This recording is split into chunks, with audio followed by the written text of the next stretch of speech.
यानी किसी भी पॉइंट का पोटेंशियल को कैसे डिफाइन किया गया है कि इन्फिनिटी से उसको लाने में कितना काम किया जा रहा है, यूनिट चार्ज को या यूनिट मास को। जितना भी काम किया जा रहा है उतने के बराबर पोटेंशियल कहा जाएगा। ये तो लिखा हुआ है डेफिनेशन, लेकिन सच में इसका डेरिवेशन जब करने की बारी आती है तो वो इन्फिनिटी से और आर तक नहीं डेरिवेशन करके आर से इन्फिनिटी ले जाते हैं, उल्टा करते हैं। वो कहीं भी देखेंगे तो आप क्यों ऐसा करते हैं उसका मैं सीधा तरीका में लाया हूँ कि जैसा डेफिनेशन वैसा उसी प्रोसेस से डेरिवेशन। ये नहीं कि डेफिनेशन बोलते समय कुछ और लिखे और डेरिवेशन करते समय उल्टा डेरिवेशन कर रहे हैं कि आर से इन्फिनिटी तक ले जा रहे हैं, ऐसा नहीं करेंगे हम। तो ये तो सही है कि इलेक्ट्रिक पोटेंशियल किसी भी पॉइंट का, जैसे एक m मास है, सोर्स मास कैपिटल M, और इससे r डिस्टेंस पे मुझे निकालना है कि यहाँ पे r डिस्टेंस पे ये p पॉइंट में कंसीडर किया, इस पॉइंट में मुझे पता करना है कि इसका पोटेंशियल कितना है। अब ये पोटेंशियल है क्या? पोटेंशियल यहाँ पे जब कोई मास नहीं भी रखा होगा तो भी कोई प्रॉपर्टी यहाँ पे होगा, इसका प्रॉपर्टी जो कि मास के एब्सेंस में भी होगा।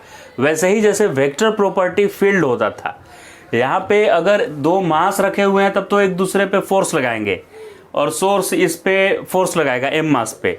लेकिन अगर ये मास यहाँ नहीं भी रहेगा तो इसका जो प्रॉपर्टी यहाँ प्रेजेंट रहेगा इस मास के एब्सेंस में, उसको बोलते थे फील्ड, कि इसका फील्ड है। किसी मास के चारों तरफ फील्ड होता है उसका, ग्रेविटेशनल फील्ड। वैसे ही चार्ज के चारों तरफ इलेक्ट्रिक फील्ड होता है। तो फील्ड रहने के लिए कोई दूसरे को आना जरूरी नहीं है, दूसरे चार्ज को। फोर्स लगने के लिए दो चार्ज का रहना जरूरी है। फील्ड एक सिंगल चार्ज के वजह से भी आसपास रहता है। तो कितना रहता है उसके लिए वो दूसरे वाले को 1 लिख दिया जाता है कि वो 1 होता तो उस पर जितना फोर्स लगता उसी को फील्ड का क्वांटिटेटिव डेफिनेशन बना दिया गया कि अगर यहाँ पे 1 kg का मास होता तो ये m उस पर कितना फोर्स लगाता, उसी फोर्स को इस मास का यहाँ पे फील्ड बता दिया गया। तो फील्ड तो एक वेक्टर है। तो इसी मास के आसपास जो मॉडिफिकेशन हो रहा है, उस मॉडिफिकेशन को दिखाने के लिए, इस मास के प्रॉपर्टी को रिप्रेजेंट करने के लिए कि ये आसपास कैसा चेंज करके रखा है, एक स्केलर क्वांटिटी डिफाइन किया गया जिसका नाम दिया गया कि इलेक्ट्रिक पोटेंशियल। अब कितना इसका पोटेंशियल है यहाँ पे, तो किसी 1 kg मास को इन्फिनिटी से यहाँ पे हम लाएंगे 1 kg को, और 1 kg को लाने में जितना काम करना पड़ेगा इसके अगेंस्ट, क्योंकि 1 kg को लाएंगे तो ये उसको सडनली खींचना चाहेगा, लेकिन स्लोली मुझे लाना है पकड़कर, उसको एकदम सडन वहाँ नहीं जाने देना है। अब ये स्लोली क्यों लाना है? क्योंकि अगर फास्ट आएगा ये तो कुछ काइनेटिक एनर्जी बन जाएगा। तो वर्क एनर्जी थ्योरम लगाने से सिर्फ एक्सटर्नल एजेंट जो वर्क कर रहा है या एक्सटर्नल एजेंट के द्वारा अप्लाइड फोर्स और इंटरनल जो फोर्स लग रहा है, वो दोनों इक्वल हमेशा नहीं लिख पाएंगे। और जब इक्वल नहीं लिख पाएंगे तो ये डेरिवेशन ये सब नहीं कर पाएंगे, फार्मूला नहीं बना पाएंगे। क्योंकि जब ये इधर आएगा तो एक्सटर्नल एजेंट कितना फोर्स लगाएगा, वो तो वेरिएबल फोर्स हो जाएगा, क्योंकि जैसे जैसे यहाँ पे आएंगे ये फोर्स बढ़ाते जाएगा, अपना डिस्टेंस चेंज होगा तो फोर्स भी चेंज होगा।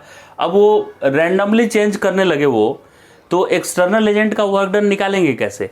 तो हर इंस्टेंट पे एक्सटर्नल एजेंट का फोर्स और उसका फोर्स इक्वल रखना है, और दोनों जब फोर्स इक्वल है तो काइनेटिक एनर्जी बढ़ेगा ही नहीं, वो एक्सेलरेट ही नहीं करेगा। तो यहाँ अगर इन्फिनिटी पे रेस्ट पे था तो आएगा भी एकदम रेस्ट रहते हुए, यानी हर इंस्टेंट पे नेट फोर्स 0 रखना है। नेट फोर्स 0 रखना है यानी जितना उधर का फोर्स है उतना ही अप्लाइड फोर्स, तभी मैं अप्लाइड फोर्स का निकाल पाऊंगा work done. Otherwise applied force तो अलग अलग होने लगेगा, चेंज होने लगेगा एब्रप्टली, कोई रूल फॉलो करेगा ही नहीं। हम लोग को तो सिर्फ ग्रेविटेशनल फोर्स का फॉर्मूला पता है कि Gm1m2/r² होता है। तो जब डेरिवेशन करेंगे तो फोर्स लिखना पड़ेगा ना कि कितना फोर्स लगा और कितना डिस्प्लेसमेंट हुआ। तो इसीलिए काइनेटिक एनर्जी के चेंज को हम 0 लिख देते हैं। तो वर्क एनर्जी थ्योरम क्या बोलता है कि कौन कौन वर्क कर रहा है? तो work done by external agent plus work done by जो ग्रेविटेशनल फोर्स है, कंजर्वेटिव फोर्स, ये दोनों का work done change in kinetic energy होगा। Total work done equal to change in kinetic energy.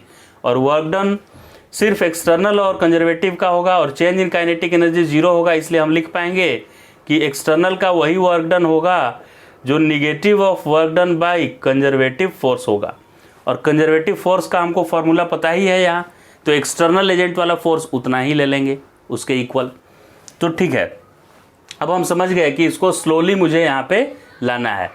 अब स्लोली 1 kg को लाने में जितना काम करना पड़ेगा वही इस पॉइंट का बोला जाएगा कि इस P पॉइंट पे और इस M मास का P पॉइंट पे पोटेंशियल है, वो जितना काम करना पड़ा। और अगर किसी भी M मास को यहाँ से यहाँ लाएंगे, 1 kg को नहीं लाकर किसी जनरल मास M को लाएंगे, तो उसको पोटेंशियल नहीं बोलकर पोटेंशियल एनर्जी बताया जाएगा। जितना काम करना पड़ेगा यहाँ से यहाँ लाने में एक्सटर्नल एजेंट को, उस वर्क के बराबर ही इस सिस्टम का पोटेंशियल एनर्जी बोला जाएगा।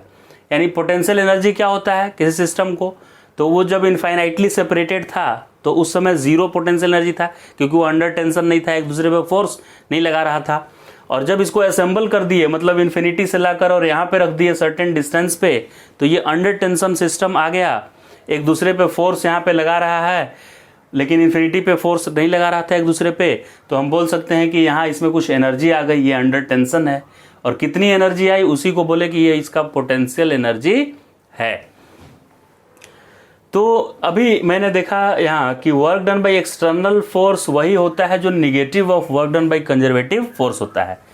और work done by conservative force क्या होता है, negative of change in potential energy, या negative of work done by conservative force equal to change in potential energy भी लिख सकते हैं आप। तो आइए हम निकालते हैं work done by conservative force कितना हुआ इस पे। उसी को मैं लिख दूंगा negative of change in potential energy, right.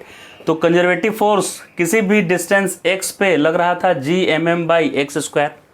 ये जब आ रहा था तो रास्ते में मान लेते हैं कोई भी सिचुएशन लिए, जब ये x दूरी पे था, मुझे r तक लाना है, इसके कितने करीब लाना है, r तक। तो जब ये किसी भी बीच के इंस्टेंट पे x डिस्टेंस अवे था, उस वक्त उस पर फोर्स लग रहा था Gmm/x²। ये फोर्स हो गया। अब इससे थोड़ा और dx डिस्प्लेस में कराया, dx वर्क डन निकालने के लिए फोर्स इनटू डिस्प्लेसमेंट चाहिए, तो dx कराया। तो कंजर्वेटिव फोर्स किधर लग रहा था, अट्रैक्टिव, मास में अट्रैक्शन होता है, ये फोर्स किधर लग रहा था, अट्रैक्ट कर रहा था, मतलब उधर लेफ्ट की तरफ। और डिस्प्लेसमेंट भी किधर किया, यहाँ से यहाँ में ले गया, यानी लेफ्ट ही किया। तो फोर्स और डिस्प्लेसमेंट में एंगल 0 डिग्री बना, तो force into displacement into cos 0 degree में लिख दिया। यहाँ कॉस 0 होता है 1, और इधर लिख दिया चेंज इन पोटेंशियल एनर्जी, मैंने final minus initial potential energy में माइनस लगा दिया, क्योंकि minus of change in potential energy होता है work done by conservative force. Gmm यहाँ आया और x² अंदर आ गया, क्योंकि dx वेरिएबल है इसलिए इंटीग्रेट होगा, और ये माइनस था इसलिए माइनस u फाइनल हो गया और प्लस u इनिशियल हो गया, u इनिशियल प्लस और माइनस u फाइनल हो गया है। अभी यहाँ पे मेन ध्यान यहाँ पे देना है आपको कि ये जो dx है ना वो निगेटिव है। जब आप ऐसे मूव कर रहे हैं तो x की वैल्यू कम हो रही है, अभी जितना x था dx मूव करा दिए तो x और कम हो गया, छोटा हो गया x। तो आप यहाँ देखेंगे कि इंटीग्रेशन का प्रॉपर्टी है, अगर इसको इंटीग्रेट करना है मुझे, ये x² का ग्राफ है मान लीजिए y=x², तो अगर इसको इंटीग्रेट करेंगे तो एरिया मिलता है मुझे। तो अगर 1 से 2 तक करेंगे तब तो पॉजिटिव एरिया ये मिलेगा, 1 से 2 तक। 1 से 2 जा रहे हैं तो x देखिए बढ़ रहा है, यहाँ का x1 था, यहाँ का x2 था। लेकिन इसी x² को अगर कोई 2 से 1 तक इंटीग्रेट कर दिया, उल्टा उधर कर दिया, माने घटते हुए x की तरफ, तो ये निगेटिव देने लगेगा एरिया। तो इंटीग्रेशन का प्रॉपर्टी ये है, मेरा तो वर्क डन आना चाहिए खाली फोर्स डिस्प्लेसमेंट और उसके एंगल पे डिपेंड होना चाहिए, ये इंटीग्रेशन के कारण तो माइनस नहीं लगना चाहिए। तो इंटीग्रेशन यहाँ जब हम करेंगे इन्फिनिटी से r आते समय, उस समय आप देखेंगे x कम हो रहा है, ये x कम हो रहा है, तो ये dx निगेटिव आने लगेगा। तो जो एरिया हम निकाल रहे थे इसका, ये तो एरिया देता है ना इंटीग्रेशन, ये खुद मुझे निगेटिव वैल्यू देने लगेगा, राइट, क्योंकि यहाँ पे dx निगेटिव है। तो आप देख सकते हैं कि x अगर कम होता है तो निगेटिव एरिया आने लगता है, लेकिन मुझे तो ये क्वांटिटी निगेटिव नहीं लाना है, पॉजिटिव चाहिए। एरिया ये है, एरिया किसी का निगेटिव नहीं होता है। तो इसको पॉजिटिव करने के लिए एक और माइनस में लगा दिया, यहाँ Gmm/x² था, Gmm और x² as it is, dx as it is, और एक और माइनस में लगा दिया हूँ, क्योंकि इन्फिनिटी से r आते समय ये x कम हो रहा है, यानी dx खुद निगेटिव हो जा रहा है, इसीलिए आपको एक और निगेटिव लगा देना है। मतलब इसका एरिया निकालना है अगर, और आप घटते हुए के तरफ लिमिट रख दिए, हायर से लोअर लिमिट रख दिए, तो एक और माइनस लगाएंगे तब जाकर एरिया आपको पॉजिटिव मिलेगा। ठीक है सर, समझ गए कि ये माइनस क्यों आपने लगाया।